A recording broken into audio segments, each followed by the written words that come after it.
The Lord give us an insight in what it really means to be the church. And it's in your precious name we ask it.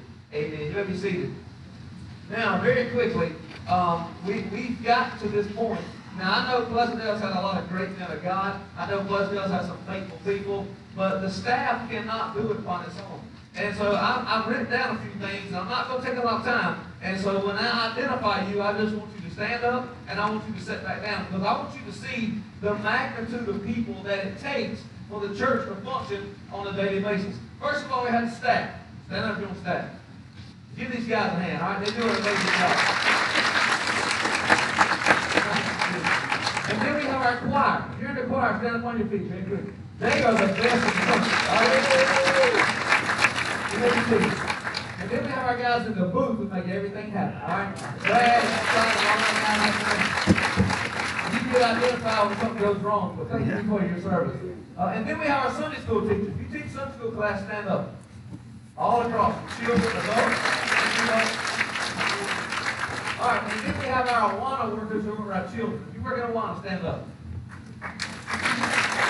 That's all we do. All right? Now, I'm not going to call up on committees because I'll be here in the dark, all right? If you serve on any committee, I don't care if it's the building committee, or the bereavement committee, or the whoever done it committee, all right? I want you to stand up. You serve on any committee, all right? That's a lot of folks, okay? And then many of you don't know this, but on Monday morning we have a group of ladies who go out and visit our shut-ins. They visit new people. They visit visitors. And if you go out on Monday morning and knock on doors, don't you stand up. Who are our ladies that do that?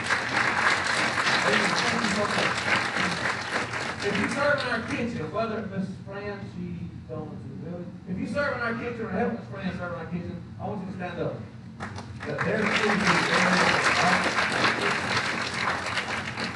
if you work with our children or our youth, I don't care if it's a Awana, youth council, or whatever, I want you to stand up. Thank you. If you drive a van, I know Miss Halen and Philip, if you drive a van for any of our children, pick up our kids, would you stand up? Stand up and say, you're doing all that.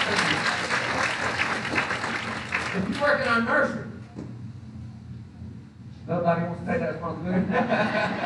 No, thank you so much. You guys are amazing. If you work in our Bible school, Vacation Bible School, if you have the past, just put it that way, all right? The new year is quickly on the plate. Our deacons. Who's our deacons? Stand up, all right? And then last but not least, these are the most important men on Sunday. You come every Sunday morning at 7:30 and set up this worship center, put out 375 chairs, and you do it every week. I want you to stand up if you want those men to do it on Sunday.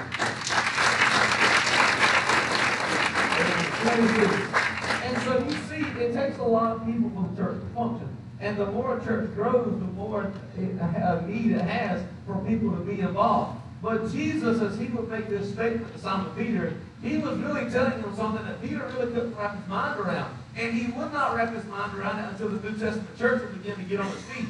But I want you to look with me in verse number 13. It simply says, when Jesus came to the coast of Caesarea Philippi, he asked his disciples, saying, whom do men say that I, the Son of Man, am? Now, the city of Caesarea and Caesarea Philippi are two different cities. The city of Caesarea sits upon the Mediterranean Sea. Caesarea Philippi was a city that Philip the Tetrarch, who was Herod's son, he arrayed Caesarea Philippi, and so they gave the name Philippi for Philip, and both Caesarea Philippi and Caesarea were named after Caesar himself as a way to honor him. And so Jesus is passing through this area, and he runs into his disciples in verse 13, and he looks them in the eye, and he says, whom do men say that I, the Son of Man, am? In other words, here's what he's saying. What is the latest word in town? I mean, everybody's in uproar right now because if nothing else over what I've done at Temple Mount caused an uproar, and what happened in the marriage of Cana has caused an uproar, and so what's the latest in town? Who do men say that I, the Son of Man, am?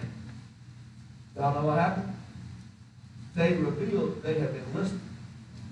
Now, I'm going to tell you something. If you're going to serve Jesus Christ, you better forget about what the world has to say, and you better make up your own mind what you say who he is. And so he's asking, now listen, he proposes a question, but if you look at verse 14, he already gave him the answer.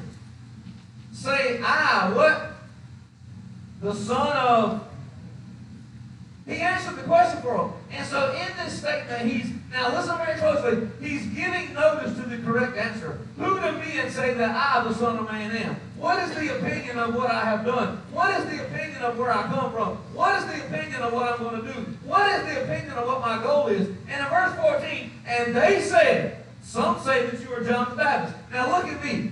Every answer in this verse right here is going to be a respectable answer. I mean, all of these names they identified were respected among the Jewish people. As a matter of fact, John the Baptist was even respected by Herod, who would be the very man who would give a sentence to take his life. And so here they said, listen, some say you're John the Baptist. Well, hey, the Jewish people thought he might have been the Messiah himself.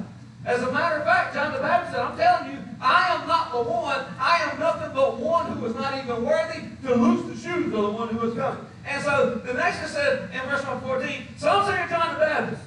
Some say you're Elijah. Now listen very carefully. Elijah was very well respected among these people. As a matter of fact, they were looking for Elijah to come before the Messiah even came. And then lastly, they say in verse 14, some say that you are Jeremiah or one of the prophets. Now, I got to be honest with y'all, every one of those answers are respectable, and they were dignified, and they were honorable answers among the Jewish people. There's only one problem. They were all wrong. Did y'all hear what I said? They were all wrong. Now, I'm just going to be honest with you this morning. You can have a good answer about Jesus Christ. You can like the name of Jesus Christ. You can sing songs about Jesus Christ. But until you get it right about who he is, it's still wrong. There were good answers, but they were all wrong. And so in verse number 15, he said unto them, but whom do you say that I am? Now, let me be very honest with you. Please, and none of you take this the wrong way. But I'm telling you, there's a lot of churches in this country and even around the world who were started by people who have no desire to lead a group of people. Not only is it not going to be right, you headed for a train wreck. And so before we can ever talk about the church, we've got to find out who's in charge. Right or wrong? And so as he will continue this conversation in verse number 15, but whom do you say that I am? Verse 16, Simon Peter answered and said, you are the Christ, the Son of the living God. You need to circle those two words, the living God. Now listen, you find that in the Old Testament and the New. And the statement living God was identified to separate Jesus Christ from idols. It was identified to separate him from man-made statues. It was identified that you are the Son of the one true God. You are the Son of the God that's alive. And I'm going to tell you something. When I was in Israel last year, it was amazing at how many digs are going on. The architectural, they're doing everything they can in Israel to stop the fact that he is the Messiah. But guess what? Everything they find confirms he is the living God. You talk about an amazing find not long ago was the Dead Sea Scrolls that was written thousands of years ago. And contained within those 11 vessels were every book of the Old Testament except Esther. And Lynn the book of Isaiah, was almost word for word. Right or wrong? You said, preacher, that's a coincidence. You're an idiot. All right? Now listen very closely. Why would God preserve that one book of Isaiah more than any other? You can tell you why? Because the book of Isaiah is one book written by a man who gave more insight into the Messiah on his way than any other book in the Old Testament. He is the one writer who foretold what was going to happen, how it was going to happen, and who he was going to be more than anybody else. And that one book they have complete from front to back, word for word. Listen to me, church. He is the living God. And Simon Peter got it right. He believed that you were the Christ, the Son of the one true God. Look at verse 17. And Jesus, now listen, Jesus is going to answer him. But Jesus said, blessed are you, Simon Bar-Jonah, for flesh and blood is not revealed unto you, but my Father which is in heaven. Now, when you read verse 17, you've got a King James Bible, do not lose your mind, okay? That name, Bar-Jonah, Bar is a Syriac word for son, and Jonah is short for Jonas. And so all he was saying was, Simon, you are the son of Jonas. And here's what he said, flesh and blood has not revealed that to you. Now that word reveal means open your eyes and show you truth. And so here's what he's saying. There is no man capable of revealing to you who I am. Now here's what's amazing, church. Now look at me. That word revealed has two meanings. What he was saying was, there's no other man in flesh and blood who can reveal to you that I am the one true Messiah. Can't happen. But here's what's really amazing, Chris. It also means the flesh and blood body of Jesus Christ could not reveal him. You say, preacher, that's heresy. No, it ain't. Because when he said, come follow me, he had not worked a miracle, but just those words were enough to compulse them inside to reveal. There's something different about that man. Right or wrong? So what he was saying was, now you said, preacher, that sounds crazy. 3 words. Come, follow me. You say, well, that's crazy. Well, let me ask you a question. Have you seen him in flesh and blood? Either you're saved or not, right or wrong, Mike Jackson. No flesh and blood has revealed it, but the Spirit of the living God. And listen, he's building something here. And what he's building is, I want to get to the point where, now listen. You say, preacher, why in the world would he take a bunch of fishermen and rebels and one thief and build a church? Because we full of a bunch of rebels and thieves. Now, half of y'all just disconnected from me. But y'all know, listen, if you find a perfect church, don't somebody goes, you're going to mess it up. All right? All of y'all are going to mess it up, including myself. And so what he's saying here is, I want you to understand something, Simon. This testimony upon your lips is nothing that a man has revealed. As a matter of fact, you've seen me work a miracle. But Simon, way back yonder, when you met me as who I was, you knew then that I was the Messiah. Now let's be honest. He's talking to the man, Chris, who would utterly make some terrible choices. He's talking to a man who would go hide out, if you will, because of the choice he had made. But in verse number 18, watch what he says. And I say also, that word also means I got something directly for you. I say also unto you that you are Peter, and upon this rock I will build my church, and the gates of hell shall not prevail against it. Now, many times people read that and they say Peter was the rock of the church. But that is not what he's saying. What he's saying is the fact that I am the Messiah and I am the Son of the living God and I am the one that was sent here and I am the divine revealer. I am. You say, preacher, how do you do that? Because in the book of Ephesians, the Bible said Jesus will be the chief cornerstone. He was that stone. So you say, well, why in the world would Jesus even remotely say that to him? I want you to turn with me to John chapter 1. In John chapter 1, we're going to understand why Jesus looked at Peter and would make a comment about him being the rock upon the church. But here's what you don't realize. In John chapter number 1, I tell you what, for the sake of time, let's go down to, I tell you what, let's go down to verse number 40 for the sake of time. In verse 40, we see Simon Peter and Jesus having a face-to-face encounter. And in verse 40, watch what happened. And one of the two which heard John speak and followed him was Andrew, Simon Peter's brother. He first found his own brother Simon and said unto him, we have found the Messiah, which is being interpreted the Christ. Watch verse 42. And he brought him to Jesus, and when Jesus beheld him, he said, you are Simon, the son of Jonah. You shall be called Cephas, which is by interpretation of what? Stone. The name Peter means a stone or a rock. And so when Jesus said, upon this rock I will build my church, it was twofold, Chris. It was the rock that Peter, whether y'all like it or not, yes, he made a terrible choice. I'll tell you what he did on the day of Pentecost. He was the man standing up preaching. And so he said, Peter, you are going to be an epicenter of the New Testament church. You are going to be a driving force of the Word of God. But here's the thing, Peter. If you forget that I'm the chief cornerstone, you will fall on your face. So when he said, upon this rock, now listen to me, he said, I will build my church. He didn't say I could, I might, I should, I possibly. He said, upon this rock, I will build my church. Now, when you think about that rock for a minute, listen very closely. That whole statement, I will build, that word will, Philip, means that have not happened yet. Now, when you say, well, preacher, in Scripture, how does that look? Now, listen very closely. Y'all listen to me. In Matthew chapter 10, he sent them out to the lost sheep of the house of Israel. Y'all listen close.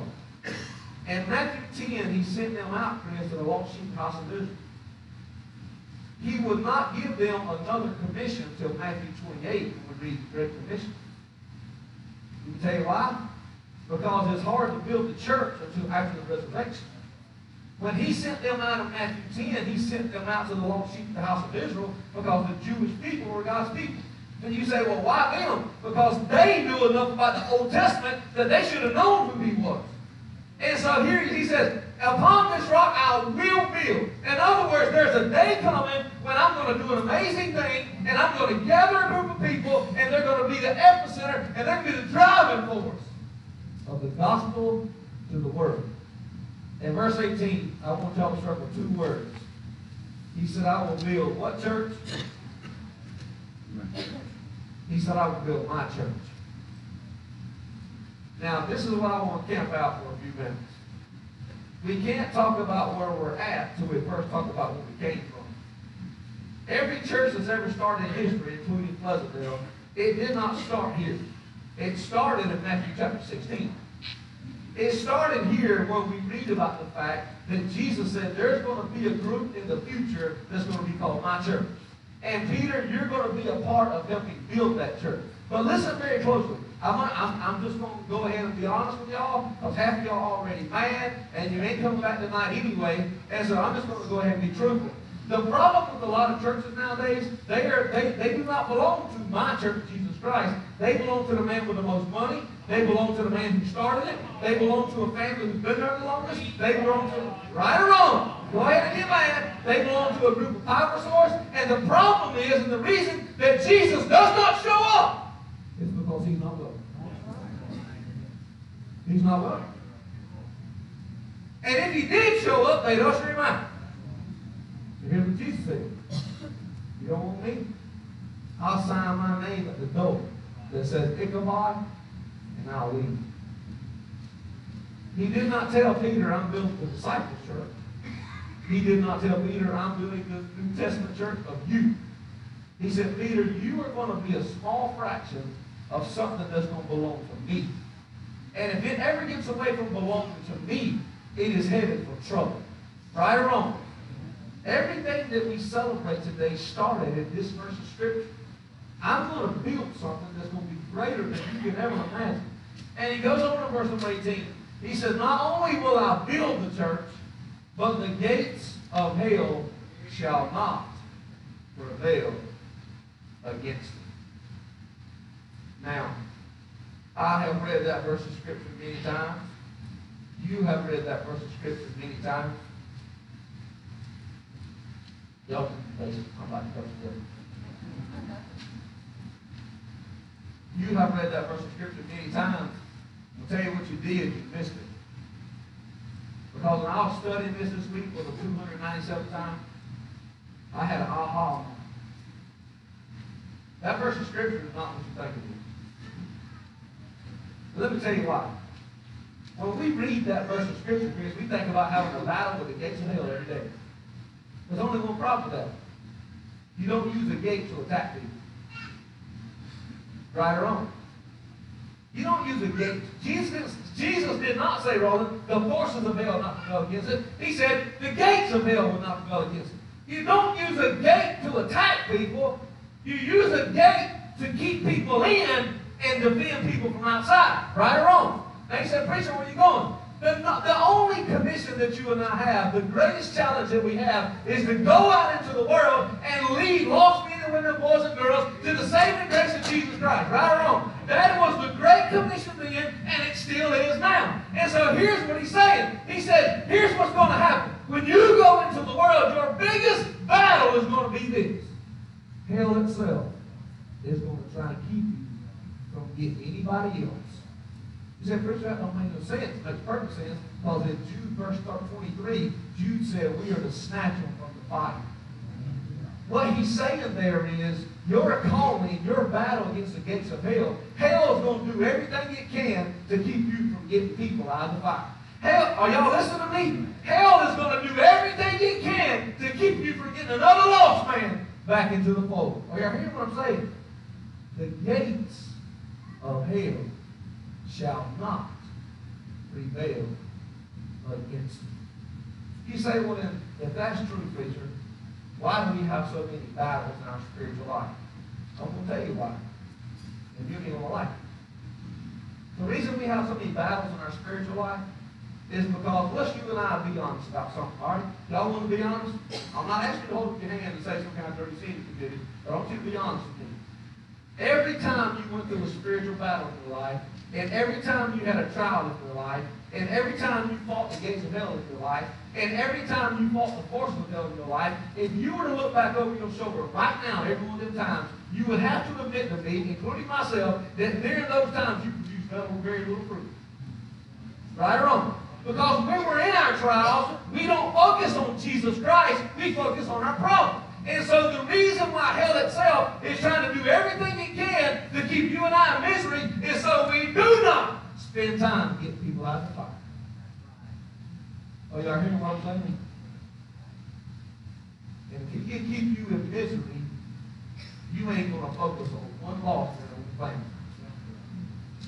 Not one. So why does hell itself try and get us all the battles we can? To keep us, we love, from picking out another.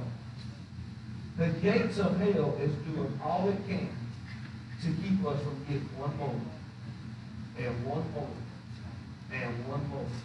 But here's what Jesus said.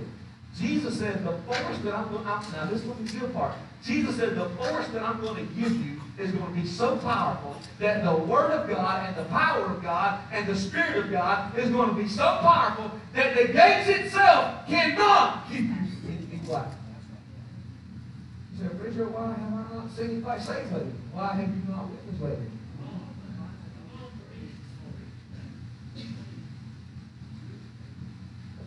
Don't complain about what's not happening when it's all because of what you're not doing. Are y'all hearing me?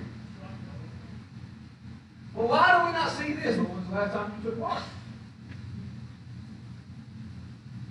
Did he not say that my word is not returning void? Let me tell you why the gates of hell can't prevail against it. Because it's not based on our power, Mike Jackson. It's based upon the power of Jesus Christ. And he's already overcome death, hell, and the grave. And in Revelation chapter 1, verse 18, he said, I got the keys to death and hell. And the reason it cannot stop him is because when you and I share, the Spirit of God takes the Word of God, and those two collide in the hearts of a man and reveal to him he's a sinner.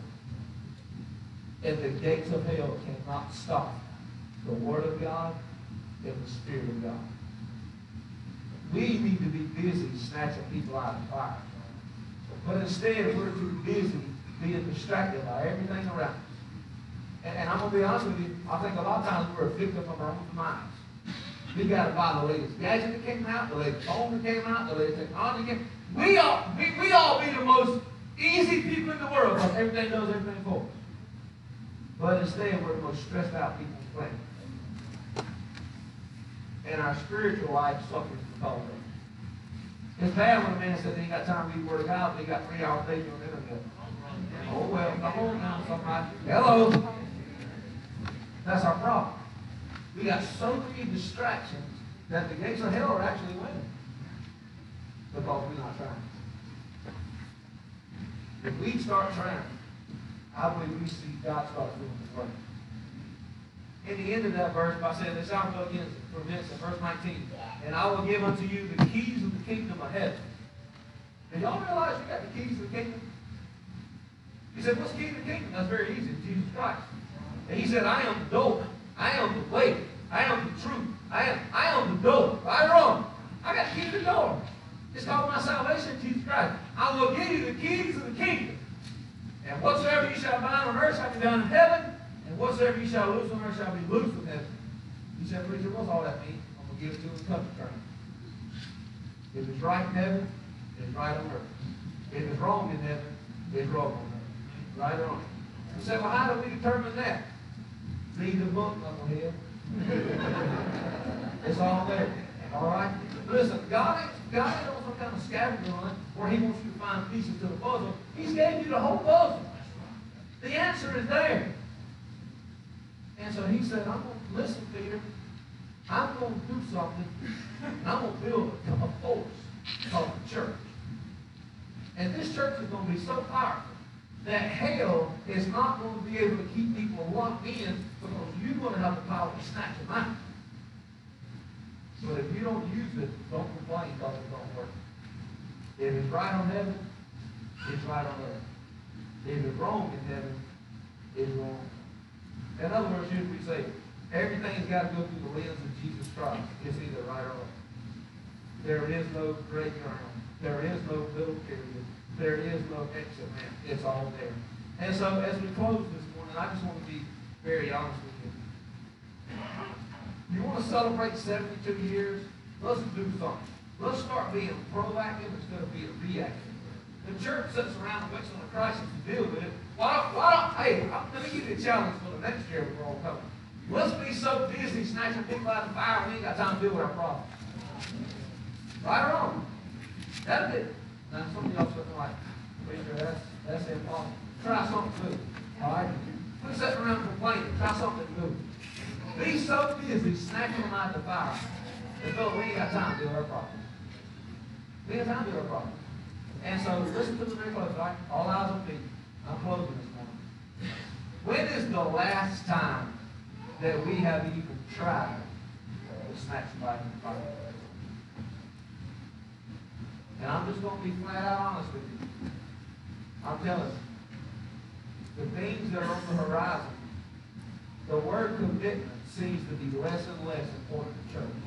And I'm just going to give you my heart as a pastor this morning. If you ain't committed to the church and the work of God, I promise you, you ain't committed to soul. Those two go hand in hand. Because you have to have a group of people to love folks, encourage them, and help them grow in the Lord. And so let's be so busy about snatching them from the fire grills.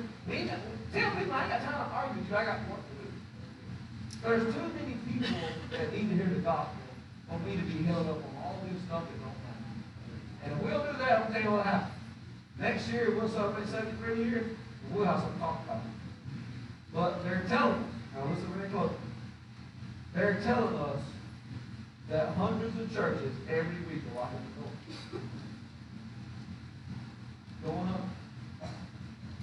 Pastors are quitting the ministry at an unfathomable rate. They said this week, for every graduate out of seminary, there's 11 churches waiting on that one graduate.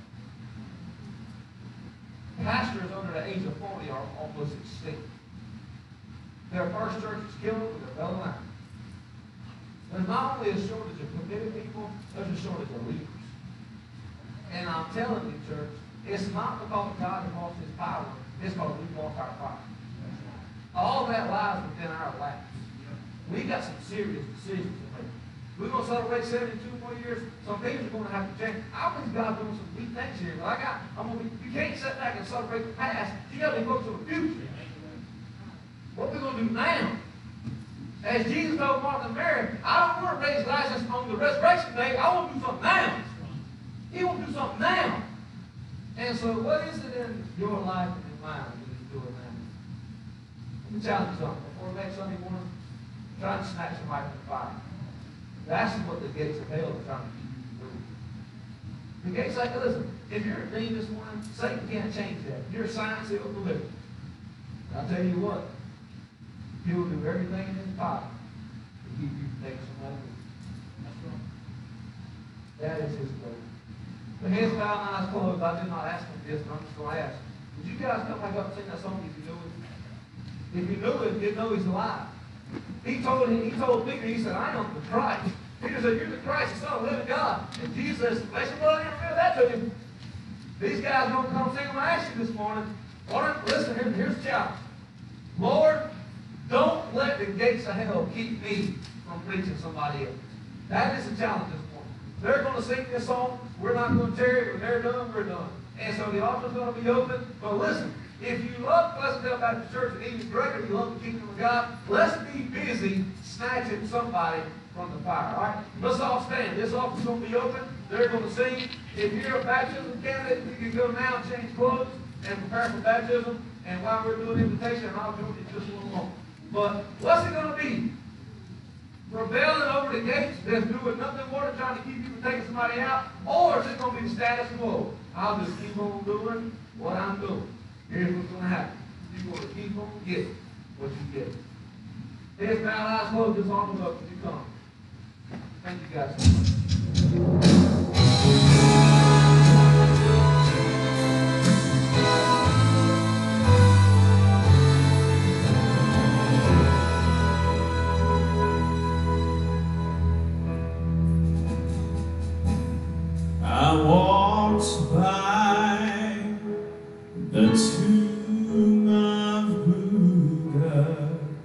looked inside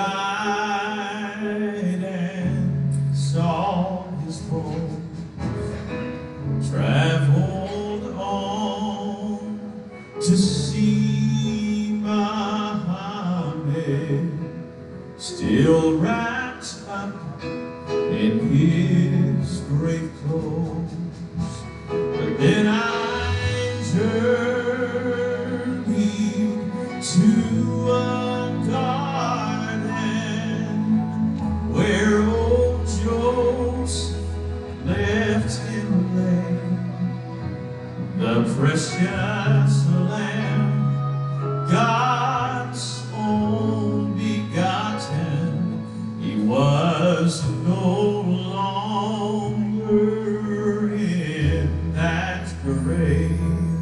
If you knew him like I know him, you would know that he's alive. If you felt him like I feel him, resurrection deep inside, you know he's living and death has died. If you're